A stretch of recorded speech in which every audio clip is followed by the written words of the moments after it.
Hello, friends. I'm Brian, and this is Gizmo Board Games.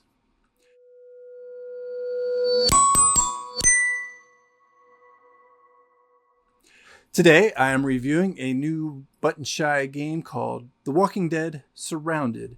This is a review copy I received from Button Shy, so take that review however you want, if that means anything to you. I will give it my honest opinion.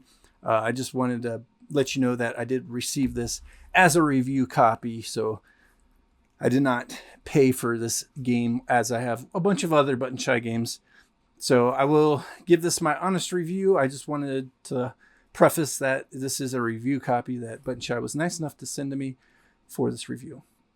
So if you're unfamiliar with Button Shy, they are designers of 18 card little pocket wallet games that fit in these little sleeves there. I've got the one behind me. You can carry them around anywhere with you. 18 cards. And in this case, I do have the expansion that is the Under Siege expansion for The Walking Dead Surrounded. Before I get into my review, I want to go over a little bit of how the game plays, and then we'll talk about my Gizmo format review. So The Walking Dead Surrounded, again, is an 18-card game, and if you have the expansion, it adds 6 more cards to the deck. So you're going to become a 24-card game, and then if more expansions come, they'll do more things. I digress. In this game, the first thing you're going to do is lay out your starting location. The cards are dual use, dual-sided. So on one side is location. On the other side are occupants, whether they're good occupants or zombies. It is The Walking Dead. So you're going to start off the game by setting out a location. After you shuffle the deck, it'll just be the top card and the location side. And then you flip over the next card and put it down as occupants to that location, directly adjacent to it on the north, south, east, or west edge. Some locations have special abilities or things that happen at that location. They might already have an occupant already there, whether it's a zombie or a regular occupant, or maybe even a leader, and we'll talk about those a little bit too. And then you're going to lay out the occupant on, again, the catty corner, lining up whatever it is that's directly next to that location. That's the occupant that is at that location. And obviously you can have up to 4 occupants at each location because there are 4 sides of each card. Then the game's ready to begin. So whoever the first player is going to choose whether to occupy or explore. If you're exploring, you're going to take the next card off the top of the deck and lay it out on its location side directly adjacent to an occupant card. So you can't have locations next to locations, and you're not going to end up with occupants next to occupants. So if you want to explore, you'll pick the next card, lay it location side on one of the 3 remaining sides of the occupant card that started out the game. Then at that point, you're going to flip over the next card and lay it as a new occupant card. So every time you explore, you will put out more occupants, again, adjacent to that newly explored location on one of the 3 remaining sides because you've already placed it down next to an occupant on one of the sides. If you want to occupy, you're going to take the next card, flip it onto the occupant side, and then lay it out next to a location in any way you want, but it has to be directly adjacent to a location. And those are the 2 basic actions you're going to do as the game goes on. You're just going to keep either exploring a new location or occupying currently explored locations until the deck runs out. There is one other thing you can do on your turn, and that is some of the occupant cards have special actions. And you can activate an action next to one of your locations that you just played and then take advantage of that action. You have an action where you can move. You can move one adjacent card to a different spot on that same location. You can burn a card adjacent to that location. So that is to put it back into the bottom of the deck. Or you can look at the next card in the deck. That is, take it off the deck and just look at what occupants are on the other side of it. That could help you decide whether you want to use it as a location or occupants. Because at the end of the game, for every location you have out there, you're going to see how many zombies are surrounding it and how many of your good occupants are surrounding it. And every occupant will take out 1 zombie, and likewise every zombie will take out 1 occupant. So if you have a location that has 2 regular occupants and 2 zombies around it, that will net you no occupants. It'll be basically an abandoned location at that point. You'll do that for every location. For every leader that remains at a location, you will score 2 points. For every regular occupant that stays at a location, you will earn 1 point. And for every zombie that stays at a location, that location becomes overrun. That's a term that matters later in the game, because there are scenarios where it could come into play. But basically, you don't want locations to become overrun, because mostly you're going to get negative points. Every zombie that's still alive is going to be negative 1 point.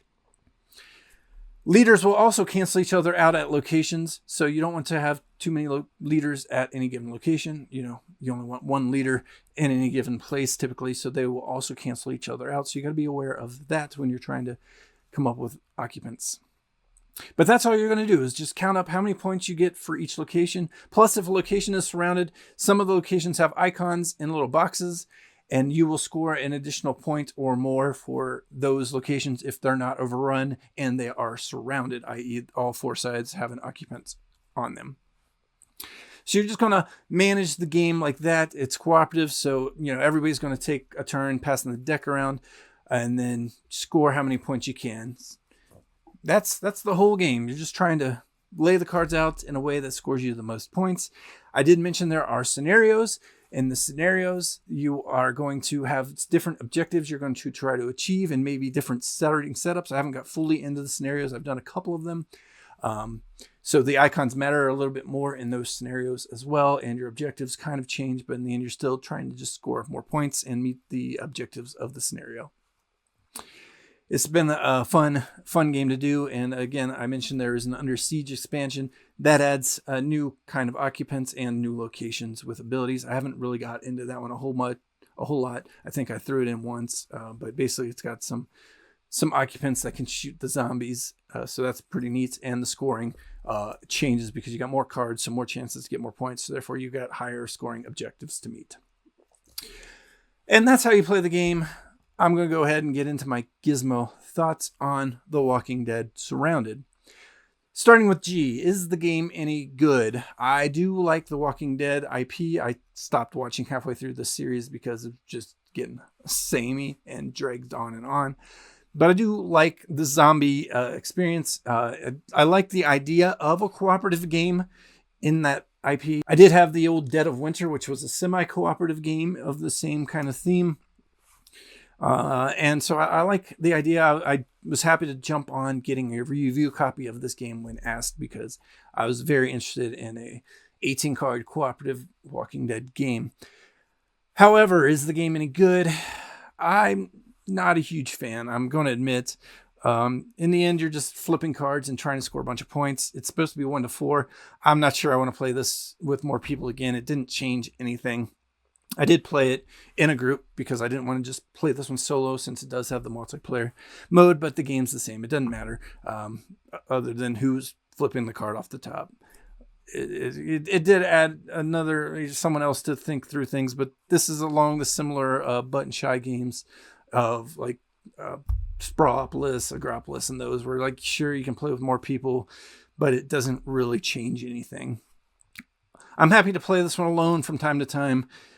For a quick filler game with kind of the feel of zombiness, but it's kind of just a beat your own score game, and I'm not a huge fan of those either. I really wish there was more you're trying to actually do in this one than just score a bunch of points. It's decent. And that's about it. It's another one of those games, because it's a button shy game and I can take it anywhere.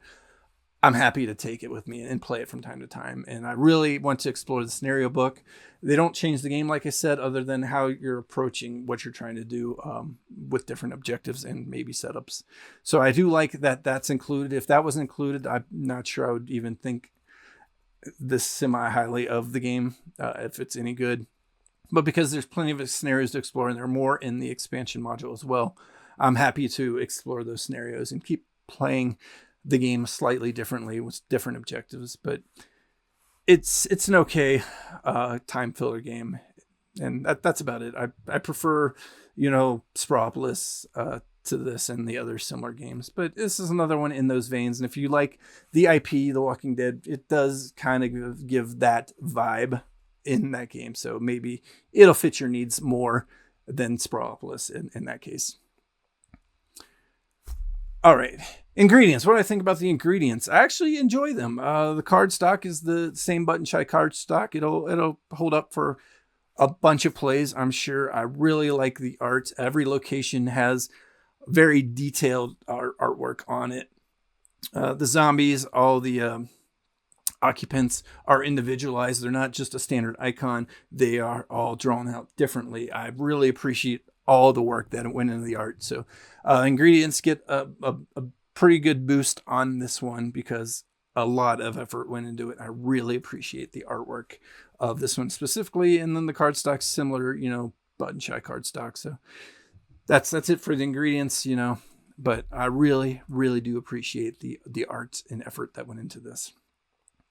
Is the game easy to play? Yes, it is. I went over the whole how to play it in just a couple minutes.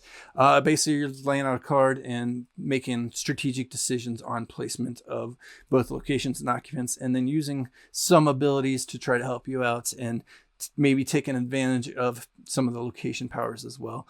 But not a whole lot of thought, effort into this one. You're just trying to basically have more surviving occupants than zombies and then meet the scenario objectives as you get into those scenarios. Nothing super in depth. It is pretty easy to play. Nothing complex. Do I want more of it, or is there plenty of variety in the box? I mentioned this already a little bit in the Is It Any Good? But with the scenarios, it does create some variability, but in the end, you're playing with the same 18 cards or 24 cards with the expansion.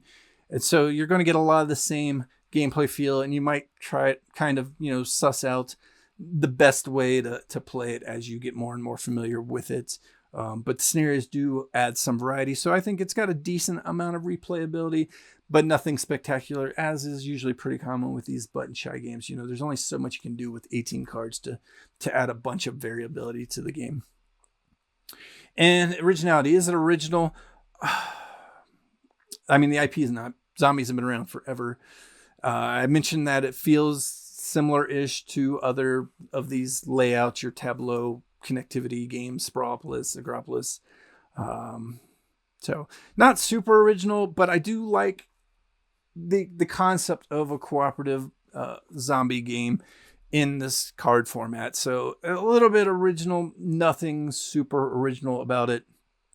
But it's fun. It's interesting. If you like The Walking Dead, this is not expensive and it can fit easily in your collection, a small card box. So if you're a fan of zombies and The Walking Dead specifically, I'd say grab it regardless of how original the game may or may not be. It'll fit in your collection with no problem and give you just another game to meet those wows of yours if you're a big zombie fan. And I'm happy to have it, but I don't think it's super original.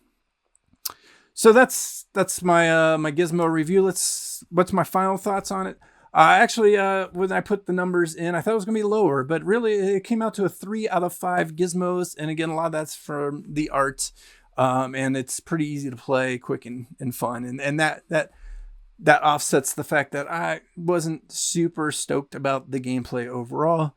But there's enough things about it that it gives it that boost to be a slightly average to above average game. Is kind of what a 3 out of 5 is for me. I'm happy to have it. I'm happy to play it. I'm happy to have been able to review it for Button Shy. This might not have been the most stellar review, but I do enjoy it. It will stay in my collection. I will keep playing it from time to time and exploring these scenarios. And I think, like I said, it's affordable. It's small. It doesn't take up any space. So if you're in any way interested in checking it out, I highly recommend you do as well. Maybe you'll enjoy it a lot more than I do. I'm just not a big fan of beat your own score games. And that's kind of what this comes down to in a cooperative mode. And that's my thoughts on The Walking Dead Surrounded, the newest Button Shy 18 card game. If you liked this video, give me a thumbs up. Comment below any comments you have. If you've checked out this game, if you have any interest in it, I would love to hear it and your thoughts on it as well. And finally, subscribe if you want to see more videos from me in the future. You can see them pop up in your subscription feed if you hit the subscribe button below. I will see you next time. Bye.